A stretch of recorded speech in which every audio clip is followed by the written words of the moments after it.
কি গো মামা, অসাধারণ। তোমার এত বড় সাহস দিল কেডা? কেন আম্মা আমি কি কিছু করছি? তোমার কেডা কইছে এনে রান্না করতে আইসা? আপনি শুয়ে রয়েছেন দেখা ভাবলাম আমি রান্নাটা করে লাই। 2 দিন পর হইব তোমার বাচ্চা, তুমি রান্না করে আমার নাতির ক্ষতি করবা।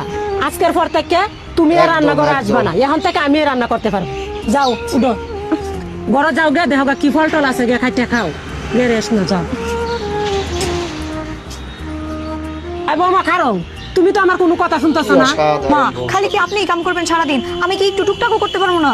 এদিকে টুকটাক কর, তুমি নয় আই খাফটি কাজবা আর তোমার শরীরের মধ্যে যাই খাও, আর আমার নাতির ক্ষতিও। আমি যেটি কমু এটি তুমি করবা, আর এগুলা কাজ কইরা আমার নাতির ক্ষতিও লাগবে না। যাও তুমি। কি গো, মাই তো আমারে কোনো কাজকর্ম করতে দেয় না, সব উনি নিজে নিজেই করে। এটা আমার নিজেরও দেখতে খারাপ লাগে, তার উপর আমার কি ভাল লাগে কত? শোনো, আমার মা তোমারে খুব সুন্দর, নিজের মেয়ে খুব মনে করে, সুন্দর। এই জন্য এই সময়টায় তোমারে কোনো কাজকর্ম করতে দিতেছে না। কারণ আমার মা তো জানে এই সময়টা কত কষ্টের একটা মায়ের জন্য। আর আমার মায়ের মতো কি মা আছে নাকি? ঠিকই কইছো, উনি আমারে আমার মায়ের থেকেও বেশি ভালোবাসে। আসলে উনি আমার অসাধারণ। শাশুড়ি না, উনি আমার মাই। সত্যি। আমার সোনা জাদু